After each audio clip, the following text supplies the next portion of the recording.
right. Good evening. Molo Sanbonani, hello, how's it? Good evening, dear folks. On this a very cold Sunday evening. I can see my eyes were getting red, and a lot of that has to do with the fact that the president still hasn't appeared to actually just get on with it and talk about who is he going to pick for his cabinet. So I just decided, last minute, impromptu, just shoot the breeze, talk to you. Please do me a favor. If you are joining us right now, especially because this was a last minute decision, please hit the like button. Hit the like button, and of course, share the stream. Let the folks around you know that we're just going to be chopping it up here and chatting. I'm hoping you guys can hear me. I'm not really getting feedback in my ears. So if you can hear me, just give me a thumbs up, please, and just mention where you're from in the chat so I can just get a sense of whether people can actually hear me and I'm not talking into the ether as I'm doing this. Okay, Elaine Redcliffe, loud and clear. Thank you very much for confirming that you guys can hear me. As I said, this is a last minute decision just to do this quick broadcast because really we just want a government now that just on the one hand is composed, mature, stable, sober, coherent, and one which delivers. Delivers, of course, under this new normal, which is South African politics having undergone a significant realignment, and it's now coalitions-based. That is going to be the future of South African politics going forward. So as soon as Ramaphosa decides to get up off his butt, just realize I can't swear, and actually makes this announcement, it'll be grand. Maybe in the meantime, let's have a chat with you guys. I'm gonna have some friends maybe come in throughout the stream, but effectively all we're going to do is just listen to this man deliver this damn thing and briefly chat about it. But we're gonna have the full episode of Liberty and Friends on Wednesday, 8 p.m, a full panel, the full house is going to join us to give us the good, the bad, and the ugly of this particular decision. But, oh my goodness, where are my manners? Welcome to it. This is the Big Daddy Liberty Show, a random impromptu show, a watch party. So make sure you get a nice, delicious beverage. And as you're doing that, smash that like button, please. Hit the like button wherever you may be watching. That effect always catches me by surprise. But smash the like button whether you're watching on Facebook, YouTube, X, or on I think that's it, actually. And if you are watching on YouTube in particular, subscribe, please, to the channel. I've seen some very good numbers in growth. I appreciate that. Welcome to it. And of course, lastly, we have a website, just as a reminder, since we're here, you know, we're chatting. Find us at bigdaddyliberty.com. Now, with that being said, allow me just to get that off the screen and welcome you guys once again. I'm seeing lots of people from all over the world here. Let me just check in on El Presidente. Has he finally gone on screen? No, he has not. Surprise, surprise. Which is better? Is this better, guys, or this? Yeah, I think this one is better when he finally decides to get on screen. Until then, we're going to have a chat. I'm going to keep an eye on your comments on here. Guys, let me know. What do you think? Are you one of the South Africans who's excited about the prospect of this cabinet? You know, there's been a lot of noise, guys, on social media around this particular thing. The good and bad noise, if you will. The moderate voices who we welcome and the absolutely batshit crazy racists who have literally descended on this particular topic, trying to sow division. Oh, there we go. I think we have. I'm creating a business of acting. I'm just going to mute that. All right. There we go.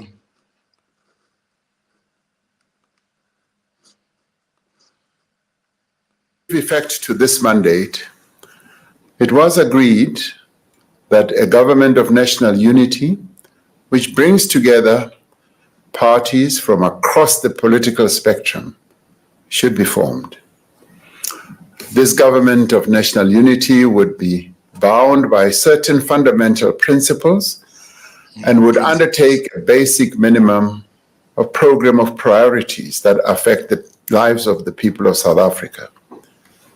Following discussions over the course of the last few weeks, a total of 11 parties have elected to work together in government as well as in parliament. These are the African National Congress, the Democratic Alliance, the Patriotic Alliance, the Inkatha Freedom Party, Good Party, Pan-Africanist Congress of Azania, Freedom Front Plus, United Democratic Movement, Al-Jamaa, Rise Mzansi, and the United African Transformation. The partnership between the GNU parties is guided by a statement of intent which outlines fundamental principles and a minimum program of priorities. All the parties have made a commitment in writing to respect the Constitution and to promote accountable and transparent governance, evidence-based policies, and decision-making, the professionalization of our public service, finally, based on integrity and good no governance. more cater deployment. The incoming government will prioritize rapid, inclusive, and sustainable economic growth and the creation of a more just society by tackling poverty and inequality, as well as unemployment. The establishment of the Government of National Unity in its current form is unprecedented in the history of our democracy. Not true. We have had to consider how to form a new government in a manner that advances the national interest, that also gives due consideration to the outcome of the election and that makes use of the respective capabilities within each of the parties represented. We have had to consider not only the immediate needs of the country, but the needs of all our people. As if the ANC cares. We have also had to consider the stability, effectiveness, and the durability of the government that we are establishing. It is true that some South Africans have expressed concern about the length of time it has taken to form a government since the elections. That's all right. As the discussions have unfolded, they have been worried about the effect of a protracted process on confidence and the stability of the country. Blah, blah, blah. At the same time, many people have pointed to the experiences of other countries that have far longer history in democracy, where the formation of multi-party governments have sometimes taken several months. In one case, formation of a government took more than a year. Yeah, that's what happened. As a relatively young democracy, we should be proud that we have moved to establish a government comprised of a number of parties within such a short space of time. Through our discussions, we have been able to build consensus on the tasks of government. Why am I making noise? We have shown that there are no problems that are too difficult or too intractable that they cannot be solved through dialogue and negotiations. This evening, I am pleased to announce the members of the National Executive of our country who will bear collective responsibility to give effect to the will of the people of South Africa. In forming the National Executive of our country, we have had to consider several factors and advance a number of key principles. Who must keep it fellow? We've had to ensure that the incoming government will be effective and that it will have people with the experience, the skills, and capabilities to deliver on its mandate. It is important that we deploy into positions of responsibility people who are committed, capable, and hardworking, and who also have integrity. No cadre deployments. We've had to ensure that all the parties are able to participate meaningfully in the national executive, as well as in various parliamentary positions, and that they should represent the diversity of the people of South Africa properly. We have sought to ensure that the national executive is representative of the people of South Africa, giving due consideration to gender, to youth, demographics, as well as the regional distribution in our country. Identity politics. We want South Africans to see themselves reflected not only in the composition of government, but also in the policies and the programs of our government. Given the challenges that our country faces today, and considering the electoral mandate this government must implement, and I mean that we must work hard to ensure that we achieve all the goals that we have set out. ANC and working hard. And with due regard to this, I've decided to make a number of changes in the government's portfolios.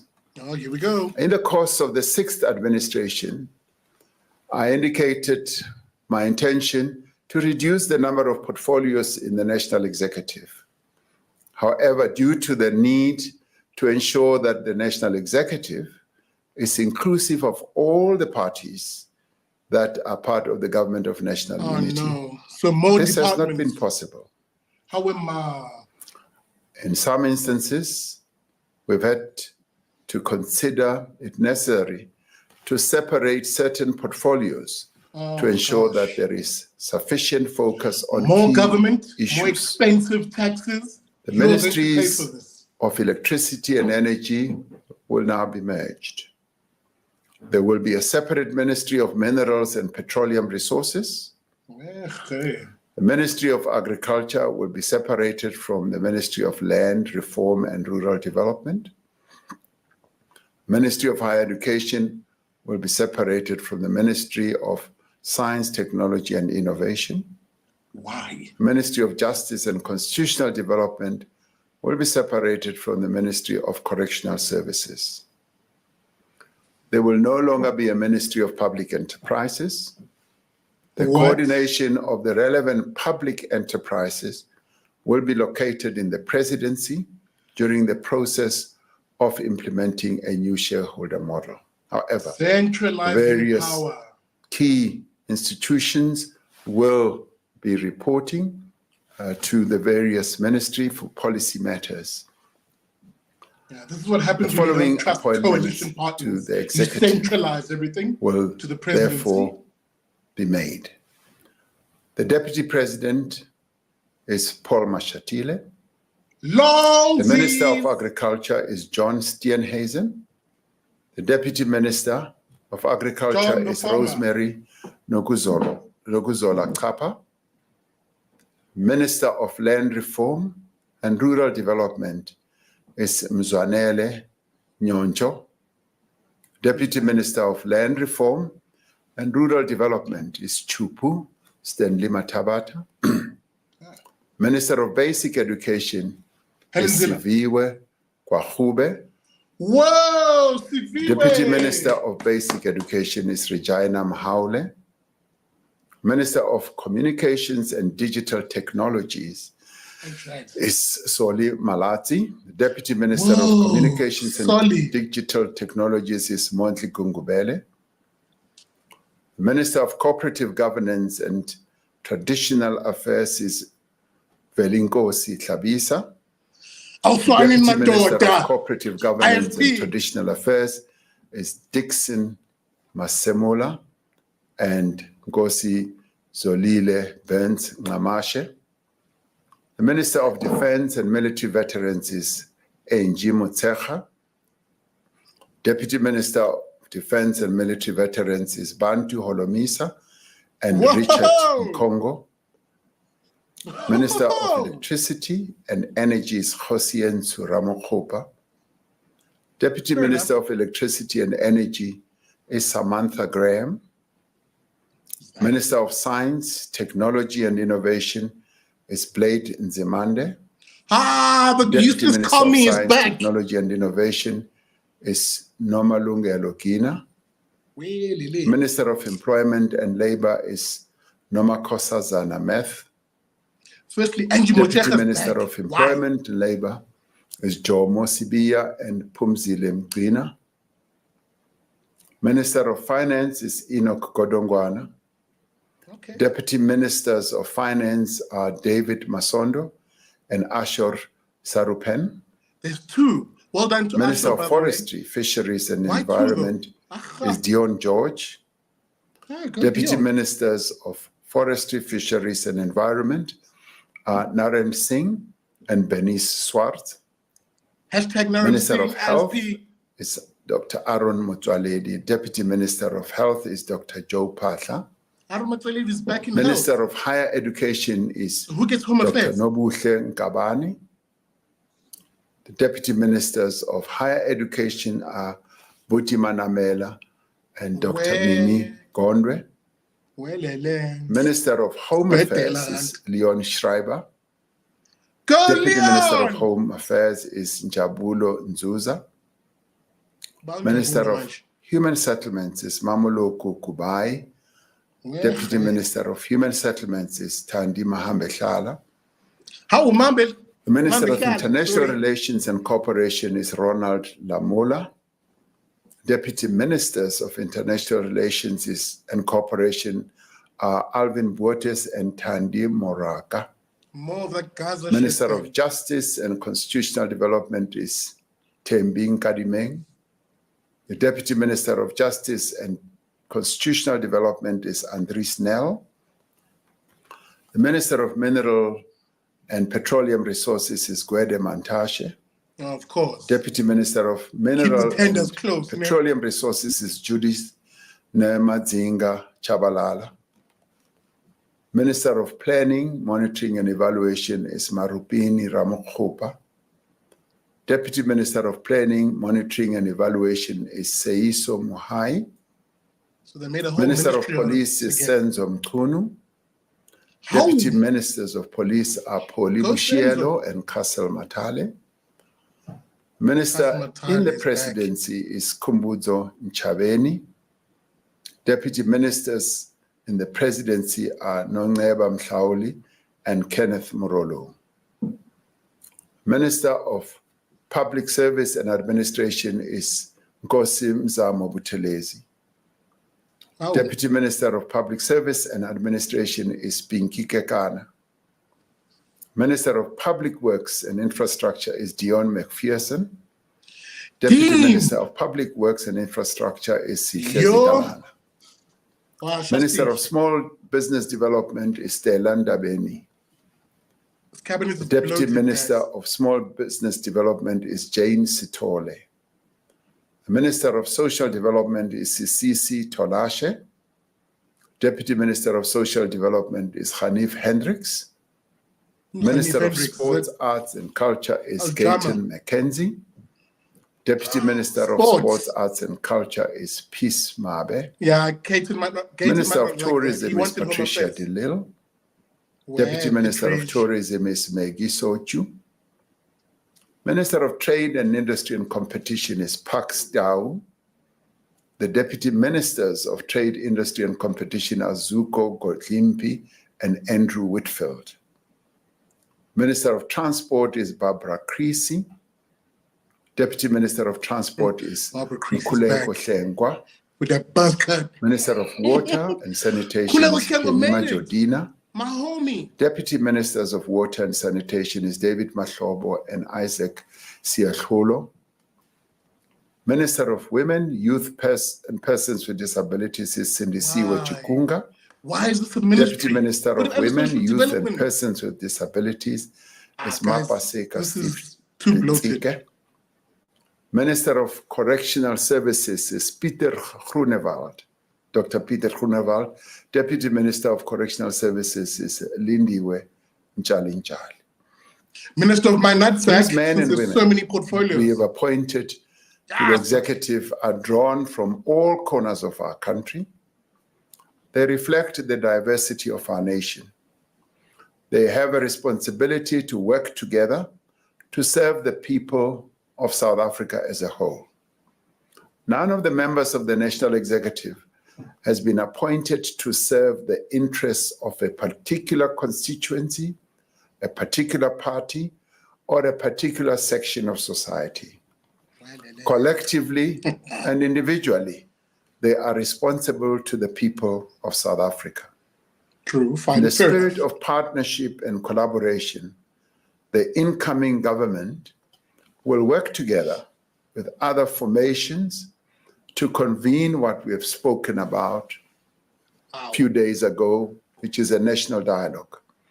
Through this national dialogue, all parties, civil society groups, labor, business, and other stakeholders will be invited to work together to address the critical challenges facing our nation. We call on all South Africans to participate in the national dialogue What's the matter, and to give their support to this government of national unity as it begins its work. As the leaders of political parties, as ministers and deputy ministers, as public representatives, we understand and accept the responsibility that we bear. We have all been called upon to serve the people of this country, and we will do so to the utmost of our ability. I thank you. All right, cool. Whatever, dude. Yo, people. Yo is my first reaction to this. This is a seriously bloated cabinet. It's massive. And remember what I always say on the show, when government is massive, when it's bloated, when it's huge, when it's cumbersome, when it becomes a massive zombie of a bureaucracy, it is expensive. And that cost is borne by you, the taxpayer. That is the reality here. This is a massive cabinet. And fine, I get the reasoning insofar as arguing, look, there's multiple parties, blah, blah, blah. But in reality, like, that still doesn't trump the first imperative, which is government should not be this bloated. It should be cheaper. It should be smaller and efficient, even if there's now multiple parties here under the quote unquote government of national unity. So guys, expect more taxes, expect you to be paying out of your ass in order to basically keep these political bums on their seats. So I don't know what you guys think, and I'm going to keep an eye on the comment section as we just keep this going for the next 10, 15 minutes. I want to put your comments on screen. I'm welcoming your views on this. Guys, this was going to be a commentary show. If you wanted to hear Ramaphosa speak on his own, you know, that was going to be, could have gone to his own link for that. I'm here to it's a watch party, guys. We're watching together. It's a party. And as I'm saying that, hit that like button, please. Do me that solid favor, whether you're watching this on X, YouTube, or on Facebook. Guys, so what do you think? You heard the man speak. There's a lot of waffle in the beginning, a lot of blah, blah, blah. But he eventually got to the point, and the issue becomes, what do you think as the South African? Now, we'll do a full analysis of this, the good, the bad, and the ugly, on Wednesday with a full panel of very, very eminent political analysts. So look out for that Wednesday, 8 p.m. on the Big Daddy Liberty channel. However, I want to get your initial reactions now. And my first thought, and I want to throw this out to you guys, is a big cabinet like this one means a big government, which means effectively more taxes coming your way. And again, if you are in the middle class, you know that you are paying out of your ass already. We're talking about tax rates of 40 to 45% and more, because that doesn't include all the other taxes that are stealthily charged on you, VAT, fuel levies, and of course, it doesn't even include local government levies and taxes. So guys, you're going to be paying for this. You're going to be paying for people who effectively are, man, it actually really makes me a bit mad, because I can see where this is going. Now, you might argue that, okay, well, on the one hand, yes, it's a bloated cabinet, but there are some decent, new, fresh names there. The one thing I'm very impressed by is nearly all the names that I could pick up, at least from the DA and the IFP, are young people. And I don't say that because I'm saying they're being young is what matters. But actually, what I mean by that is it's young, fresh ideas, people who I've been listening to in Parliament over the last 5 years, for example, the last administration, when they were members of Parliament, and they are very impressive people. The guys like Abo Mkhuleko Hengwa from the IFP, he was, of course, if you remember, in Parliament, the chairperson of SCOPA, and he was holding government officials, hauling them over the coals for non-performance. So seeing him enter cabinet now is a breath of fresh air. I heard names like Ashur Sarupen from the DA, young, very impressive chap. Guys like Abo Soli Malatsi making it in there. The biggest one for me is the Minister of Basic Education, Usiviwe Khwarupe, who of course is in the previous administration was the DA's chief whip. So it's impressive to see her now leading a portfolio as important as basic education. Let me just get this off screen. I'm seeing some questions as to who the police minister was. Just give me a second, guys, to fish it out from the news sites, just to get a refresher of what Cyril said, because my goodness, Ubelanda, he was telling long stories. So I'm sure there's a nice little concise breakdown here. Let's go here to their live website.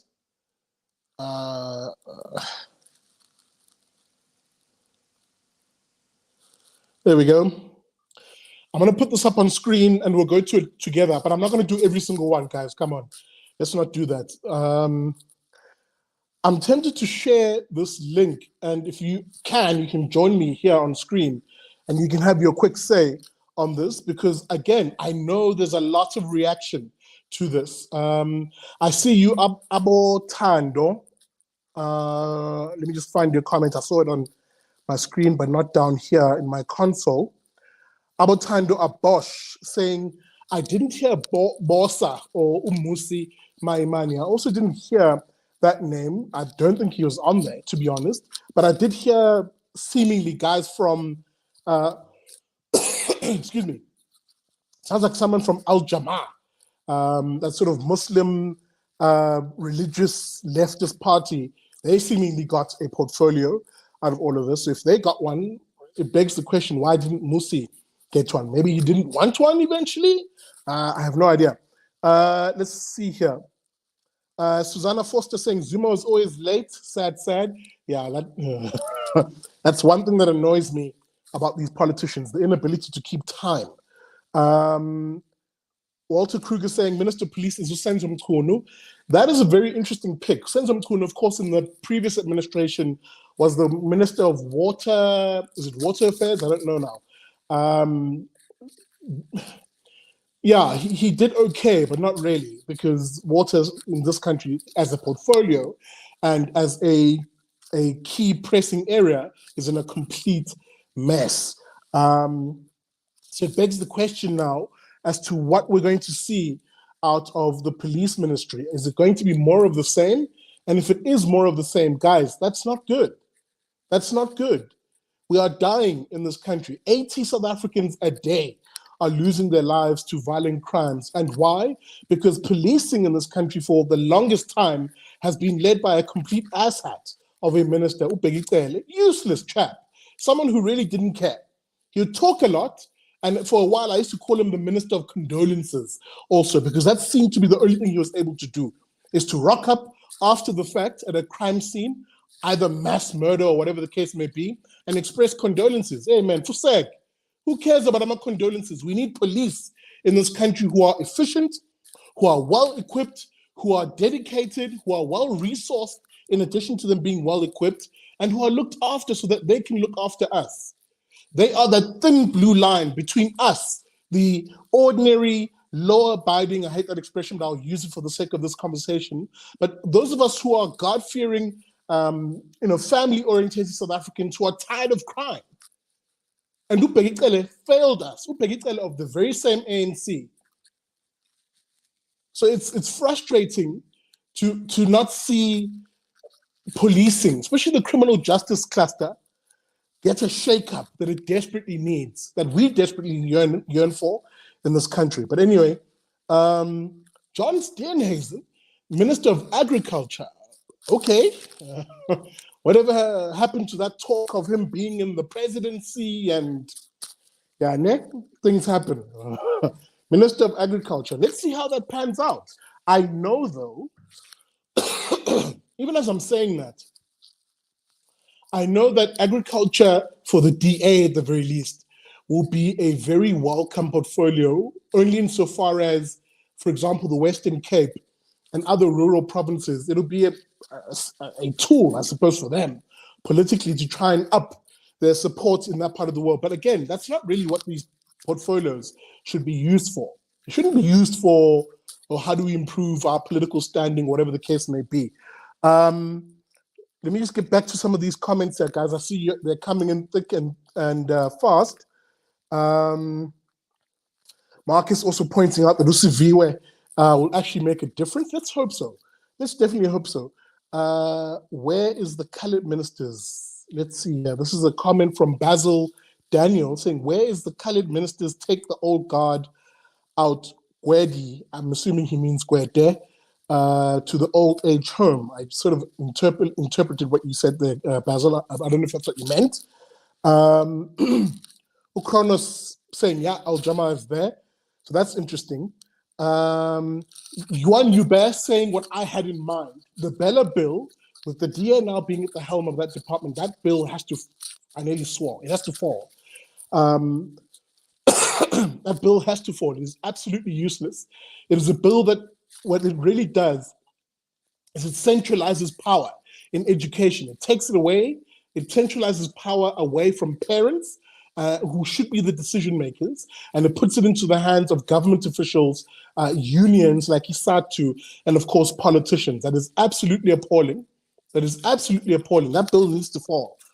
Instead, what you want to have in place is a system where education in this country is reformed significantly to empower parents to be more involved on the one hand, to hire and train and capacitate quality teaching and teachers, and to basically remove the influence of unions, the corrupt influence of unions in education in this country, including unions who allegedly sell teachers' posts in this country and create chaos, kicking out good teachers or chasing out good teachers and effectively rewarding those who are more loyal to unions than they are to actual learners and pupils. We need that system to be fundamentally reformed, and let's hope Usiviwe will be at the helm of that.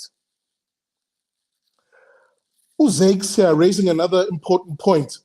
You know, South African presidents don't take the military and defense seriously. I mean, Angie Motshekga and a us in bin emoji. Zakes, I fully agree with you. I fully agree with you. There is something fundamentally wrong with the ANC's approach to defense in this country in three regards, and I'll be brief. Number one, insofar as funding of our military, if I'm not mistaken, we're only spending, what was it, 0.2% of GDP or 0.6% of GDP. Please don't quote me on that. But the actual international benchmark for what we should be spending on our military should be 2% of GDP. So the fact that we're severely underfunding our troops and our defense force, and at the same time, we're expecting them to pull miracles as we deploy them in places like Mozambique or even in the DRC to fight against rebels and to fight against Islamic terrorists is stupefying.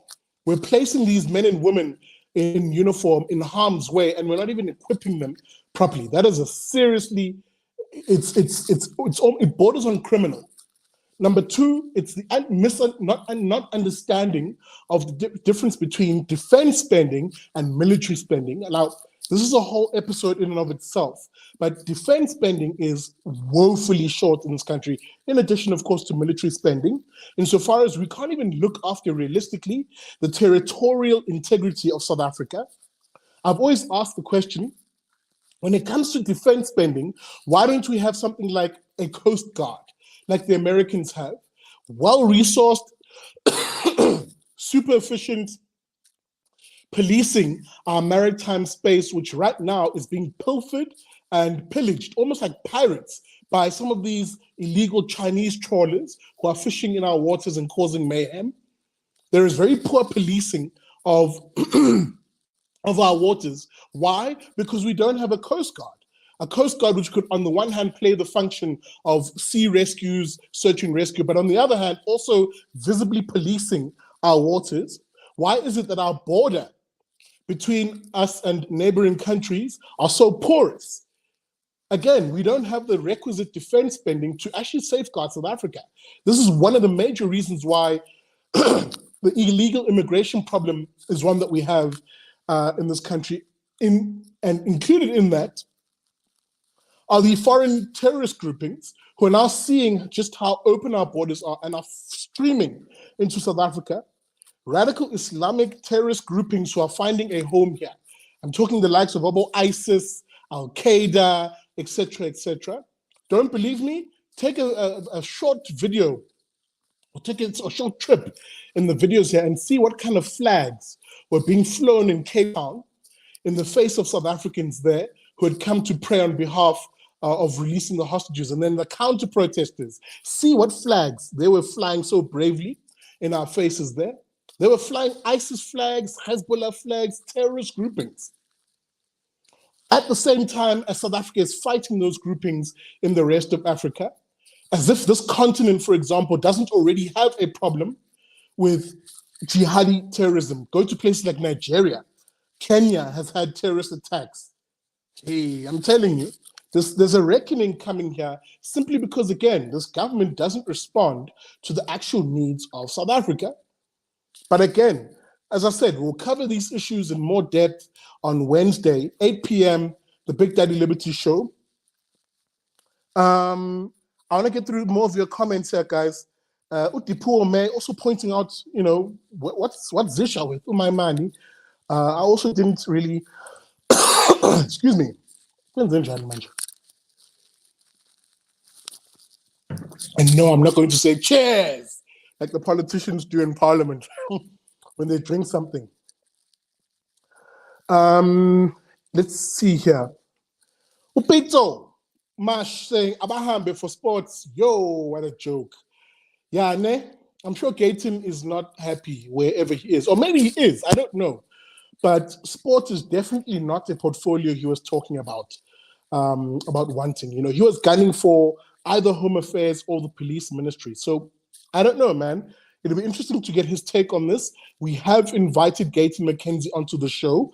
We're just working on that. We've also invited Ufile Mbalula, who we're working on that also. Both of those parties respectfully asked to postpone their interviews because of obviously waiting for this announcement. So we'll follow up on that and hopefully get them on the show. I saw a comment about international relations. Now, that one for me is a massive disappointment because it signals, unfortunately, a continuation of a foreign policy agenda in this country, which will continue to be one-sided and pretty much trash in all respects. Gosh, let me find that comment. Just bear with me, folks, here. Yo, the comments are coming in thick and fast. Guys, as I'm looking for that comment, please hit that like button, please. And, okay, I'm not finding that comment, but it's fine. That's fine.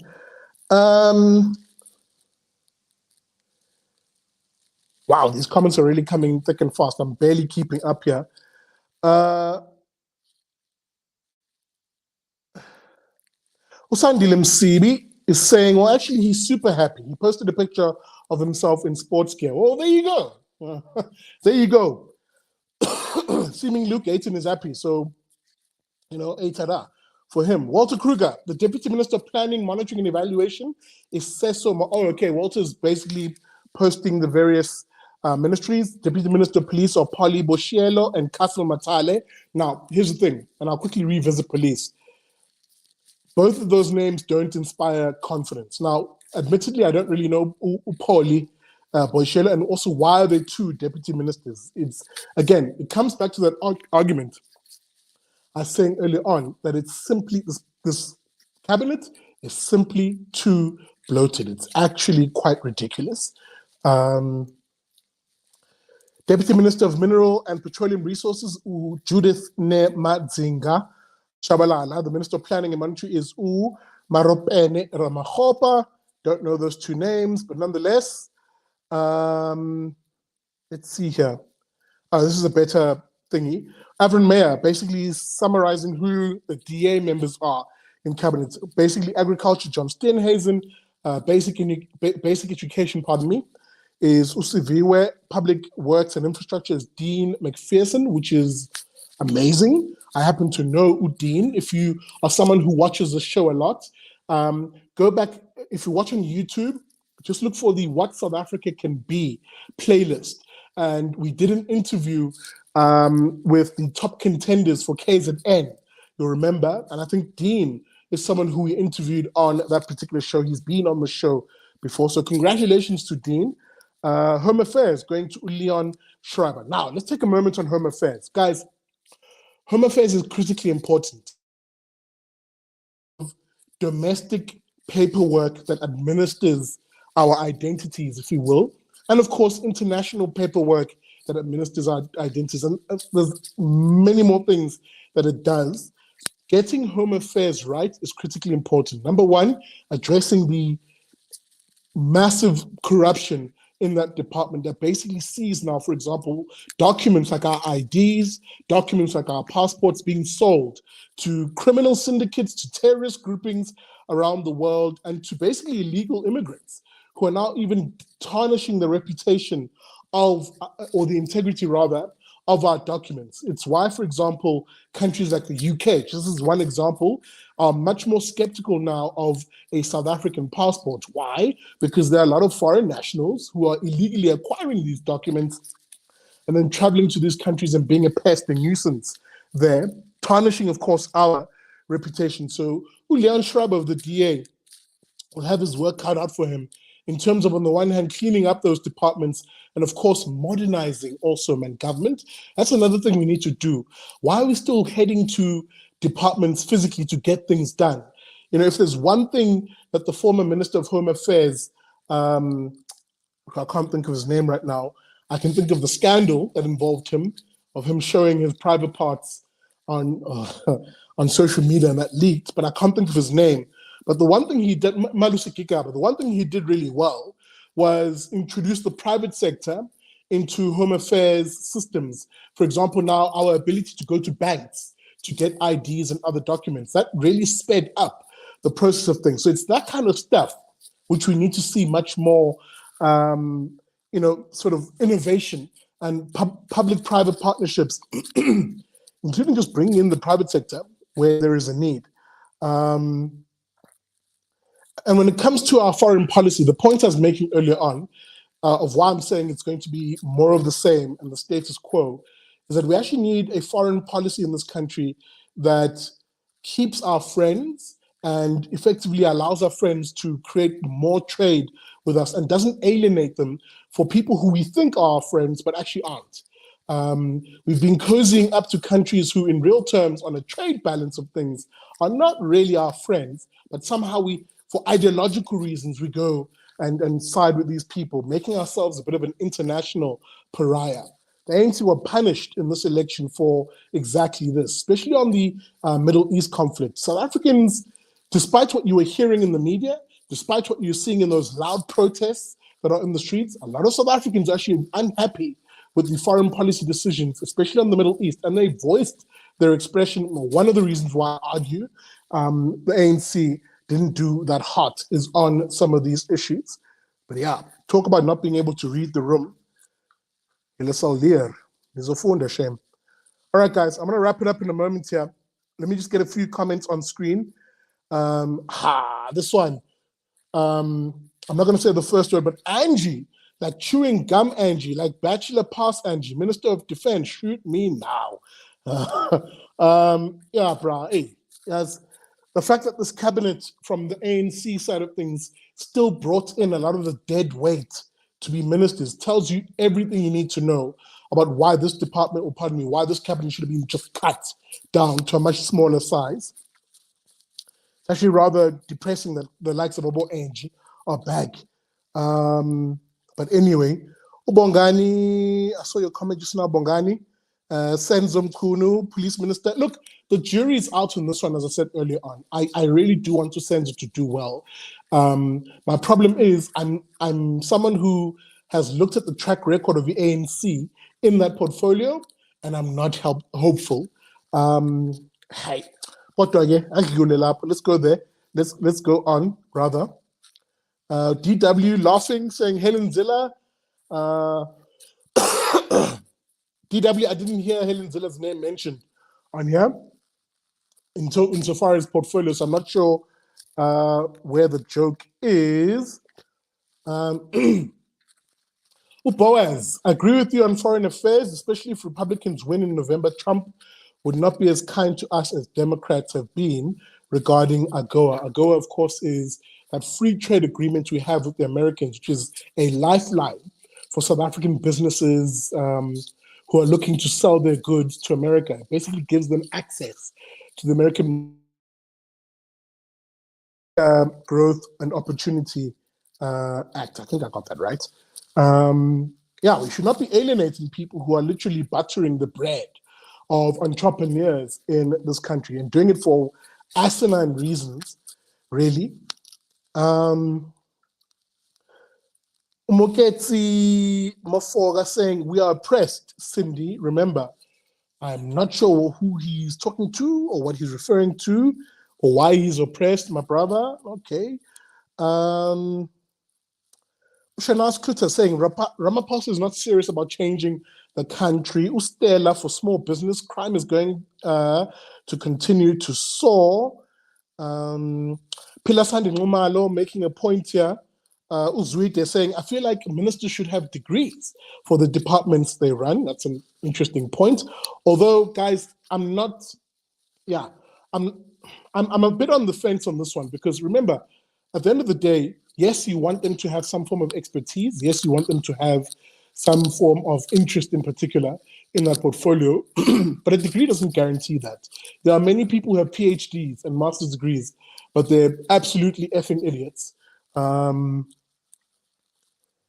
Avron Mayer, say hello to load shedding within a week. Why? Why do you say that? If anything, the guy who has been made Minister of Energy and Electricity, Ramaphosa, the current incumbent Minister of Electricity, a portfolio which I don't think should exist, hence it's been merged with Energy now. But that guy's actually done a relatively good job insofar as, and again, anecdotal evidence, the lights have been on. You know, it's 3 months plus now that the lights have been on. And why? Well, simply because politicians got out of the way of ESCOM management, of the ESCOM board, and actually allowed those people to do their damn jobs. The CEO of ESCOM, whether you like the chap or not, is very, very efficient, is very, very competent, and is undoing a lot of the mess, a lot of the nonsense of his predecessors, including Ulo, what's his name? I can't think of his name right now. The previous guy who got poisoned in his tea, lols. Oh, what is his name? But nonetheless, including that chap who was going down this whole Green New Deal, solar this, wind that, let's get more loans from the EU and the international markets for this green agenda. And it simply doesn't provide Derata, thank you, Labase. It doesn't provide base load electricity that we desperately need. And do you know what does provide base load electricity? The coal power plants that we were literally dismantling and mothballing. It is an absolutely asinine policy that the ANC was pushing for a very long time, because it was looking for those lucrative tenders and loans from the international community. Meanwhile, those same Europeans who are giving us these loans and telling us to mothball our coal plants are burning coal themselves. They're sucking that coal. Go to Richards Bay. You'll see lines of trucks there carrying coal headed for the European markets and other markets in the world. So there's a bit of hypocrisy there, which again, yeah, let me end that one there. Hey guys, let me wrap it up here. Andre saying the EFF scored. Minister of nothing, nix, zero, FO. That's what happens when you shit the bed in negotiations and you play tough when you simply don't have the leverage. If there's anything, an outcome in all of this, where people need to learn a very hard lesson, it's been the hard left in this country. The likes of Abo, EFF, MK Party, etc., etc. These guys who simply thought that they are the representative of blacks and that the ANC would come groveling to them because of that, were literally given a bloody nose here. But the ANC was quite comfortable and quite confident, even with their 40%, to say, you know what, actually, we can form a coalition with people who we actually don't even necessarily have things that we agree with, but we're willing to work with, and that we don't play into the whole racialized politics of black parties and blah, blah, blah. You remember there's a lot of noise on social media on that ahead of this announcement. Oh, the black parties must do this. The black parties must do that. Don't forget that the ANC, and again, I can't believe I'm saying this, it's coming out of my mouth, it tastes like vinegar, but nonetheless, the ANC, in terms of what it aims for, it argues it is a non-racial party. Now, let me put a quick bookmark here. It's not really, because all policy that stems from the ANC is racialized by nature. But insofar as what they say they stand for, they don't overly argue that they are a black party or a colored party or a this party. They argue that they're non-racial. So the EFF miscalculated by saying, oh, let's get together as blacks and do this. No one cares about that. No one cares about that. People care about South Africans. They don't care about blacks. They don't care about whites. They don't care about coloreds, Indians, whatever. They care about South Africans. And the whole time, throughout these negotiations, you heard these moderate parties and the ANC, not so moderate, but anyway, saying, you know what, let's actually put South Africans first. Let's do this for South Africa, despite whether you get, you like something or you don't, but let's actually do this for South Africa. That's why a lot of us were very impressed with the ANC when it lost, and it was so gracious in it losing. So if there's one thing I'm going to tip my hat to the ANC, it's that. It's not giving into the rhetoric of, oh, let the black parties band together. What kind of nonsense is that? This country belongs to, as the Constitution says, everybody who lives in it. Let's see here. So yes, those people are going to be very upset in the comments. Watch. The MK types, the FF types, they're going to be super bitter. Shut up, fatty, what do you know? Blah, blah, blah, blah, blah, blah. And I will sip some water to that. Who cares if you guys are angry? Let's see here.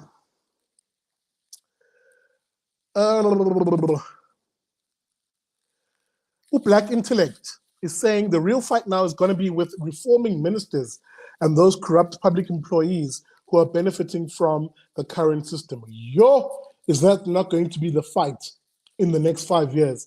And also, you've got to understand, there are alliance partners of the ANC who feel very left out at the moment. I'm talking the likes of Abo Kosatu. I'm talking the likes of Abo, well, not so much anymore because they broke away, but nonetheless, Irvin Jim and his NUMSA. I'm talking the likes of Abo Satu in particular, the likes of the SACP, who are now realizing, actually, they hold zero power. Zero power. Now that the ANC has actually lost this election, those guys hold zero power. And their voices mean jack fiddly squat, zero. And now they're going to be the most contrarian, they're going to be the most anti-progress, they're going to be the most obstructionist forces going forward. Satu has already said to hell with a DA-run Department of Basic Education. So you can bet your bottom dollar SATU will do anything and everything over the next 5 years to sow chaos and to do what they've always done, which is this policy of rendering things ungovernable. Watch the space. Watch the space. If you are a parent who has children in the public education system, just prepare yourself. It's going to be a long slog, because any reform that this new administration will try and put in place in order to improve education is literally going to be fought tooth and nail by the ANC's alliance partners, who basically feel left out of this process. And they should be left out, because, guys, they didn't stand for election. The South African Communist Party has every opportunity to stand for these elections, and they don't. Why? Because they're so used to riding the coattails of the ANC, and now those patronage taps are closed. Champile, man. Well, except for the fact that, what's his name? Communist in chief, Bladen Zimande, has made it back into cabinet as the Science and Technology Minister. What a useless commie. But anyway, I heal it up. What happened to NDZ, says BK Party?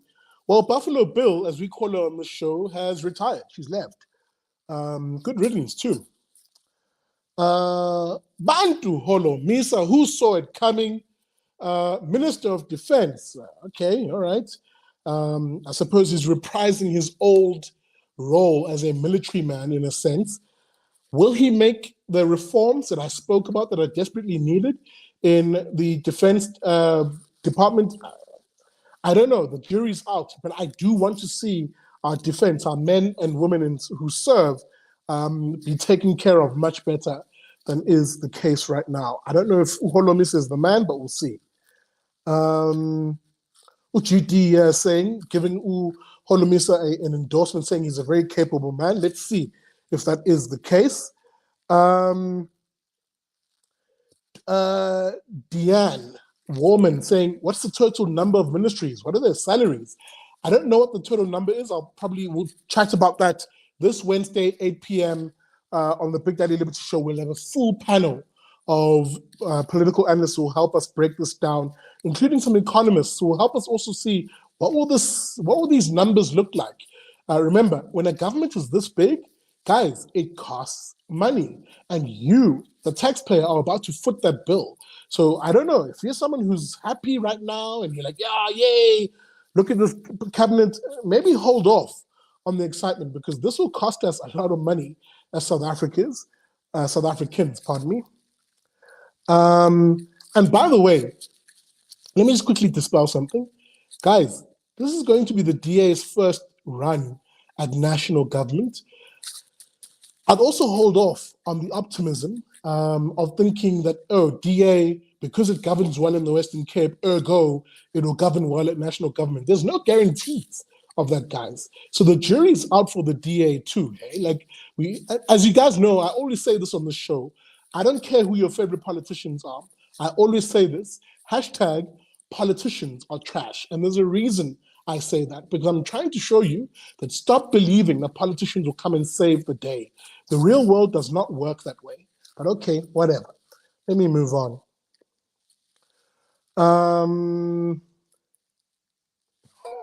Well, Sandy is saying, but seriously, guys, defense, Angie. Yeah. Shout out to you, Sandy. Thank you for the super chat, my brother.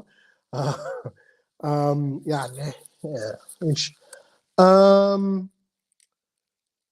All right, guys, I'm going to wrap it up. Darren, I don't know if I'm on screen still. I think I'm on screen. It's frozen down here, but nonetheless, Darren's saying, exactly, the ANC deserves credit for a peaceful transfer of power. They chose not to go the ZANU-PF route. Kudos to them. They chose is a bit liberal.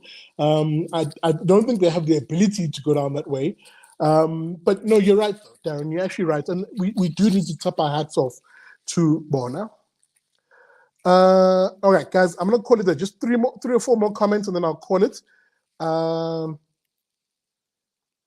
So Moonchild says, will Helen just stay as the premier then? Guys, Helen's not at the premier anymore. She's now a full party federal chairperson in the DA. She doesn't hold any office in the country. Ukrono saying, what does Blade know about technology? No. Luther Mahoney, can we just get to the point already? My brother, I don't know what point you're looking for. I did say this is just shooting the breeze, and we're about to end this. Just 2 more comments. I'm trying to find people. Okay, I'm just trying to find anybody. Let's see here. Ooh, I am Big Zeddy. Shout out to you, Big Zeddy. What's your honest perception about Aaron? Look, I like Aaron Motsoaledi. I really do. That's not me saying he's been the most effective minister in the portfolios that he's held historically, whether that was in health or in home affairs. But he's someone who he's able to read the room, which is a very good quality for any politician. And he's someone who does like following evidence-based policy decision-making. Has it always been effective? No. But insofar as him being a hard worker, I'll never fault him for that. So with him now being deployed back to health, the jury's out. Now, let me just quickly say this. I say this, the jury's out, because health in this country right now under the ANC has a massive elephant in the room, a big problem, and that's the NHI, the National Health Insurance. The NHI is hot garbage. It is a dumpster fire. It is a policy which effectively will not address the poor quality of public health care. So public health care in this country has never had an accessibility issue. Public health care is very accessible in this country. The problem is the quality of it is not the best. The quality of public health care it's in patches. You know, you'll have a very good institutions like, let me think in terms of Durban. So Nkosi Albert Luthuli Hospital will be a very good public hospital, but then everything else, the feeder hospitals will be trash or not as good. So it's never been an issue of access, but more quality. That's what we needed to address insofar as fixing public health care. And NHI doesn't really address that. All the NHI really does is it says, well, all healthcare facilities must come under the control of the state insofar as the state deciding where you can and cannot access healthcare, number one. Then it says, number two, it will set up, the NHI, a fund, what's called the NHI fund, where it'll basically take any bit of healthcare expenditure and place it into one big pot that is effectively controlled by government and politicians. Now, if you think that is a good idea, then I'm sorry, ulele. You are vuga emakande and you've not been paying attention. Anytime government has the sole control over something, that thing goes to shit really quickly. Electricity is a good example. Water provision is a good example. So effectively, the NHI, as I've said before, is going to be the ESCOM of healthcare. And if you don't think that putting all funding into one pot for healthcare, including funding, by the way, from the private sector that you pay into your medical aid, that's going to be taken and put into this one fund. If you don't think politicians are going to be corrupt and steal and loot from that money, then really you're really not paying attention, because these are the same people who looted healthcare funds during the spicy cough. I can't say the word. You know what it was. That period of lockdown. Those same people who had no shame and were looting PPE money from healthcare are now suddenly going to have access to one big pot of money controlled by politicians. Guys, we need to wake up and not be dribbled as easily as we are. So NHI is a bad thing. And the fact that Aaron Motsoaledi is in that portfolio is neither here nor there, because they need to scrap NHI and actually focus on addressing the real problem in public health care. And that problem isn't the private healthcare, by the way. Leave the private healthcare to do what it does best. Focus on improving quality in public, and it's very possible. It's not a money issue. The money is there. It's about also not deploying cadres, man, into these positions. The qualified people into these positions, build the infrastructure, and allow people to effectively be able to choose the standard of care they want. How do you do that? One way you can do it, just as a small example, we've been advocating for a healthcare voucher where you take the money that's spent by government yearly on healthcare, and instead of funding and running these facilities themselves, they can rather take that money, break it up into vouchers, and give it to poor South Africans who don't have medical aid, for them to be able to purchase their own medical aid, and then effectively use public-private partnerships for hospitals, clinics, etc., so that the private sector runs those facilities, and that you as a poor person, now empowered with this healthcare voucher, which you bought your own medical aid with, can then access any facility you want, whether private or public. That'll be a great solution to addressing some of these issues. But again, we'll cover these issues and more on Wednesday, 8 p.m. on the Big Daddy Liberty Show. I'm going to do one more comment. Ukahleho Matabe saying, I feel sorry for criminals. Correctional services? I've missed the context there. But nonetheless, maybe one good comment to end off with.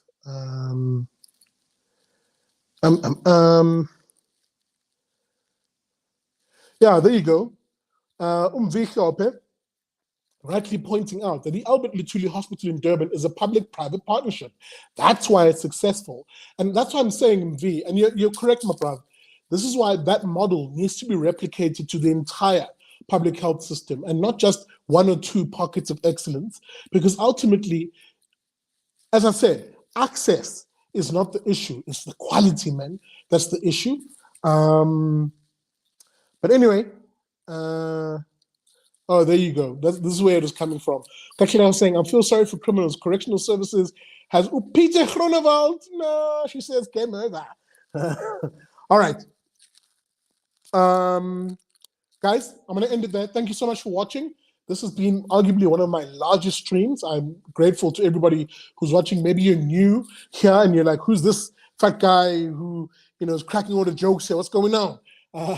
My name is Cyril Ramaphosa, aka Big Daddy Liberty. Do me a favor, whether you're watching on Facebook, YouTube, or on X, hit that like button, smash that like button, good people, and get my numbers up. And of course, if you are watching on YouTube, subscribe to the channel. Catch me again on Wednesday at 8 p.m. for Liberty and Friends. I'll have a full panel of individuals who will help us break this down. This new coalition cabinet of a government of national unity. We'll talk about the good, the bad, and the ugly. So look out for that this Wednesday at 8 p.m. With that being said, thank you for watching, and we'll see you on Wednesday.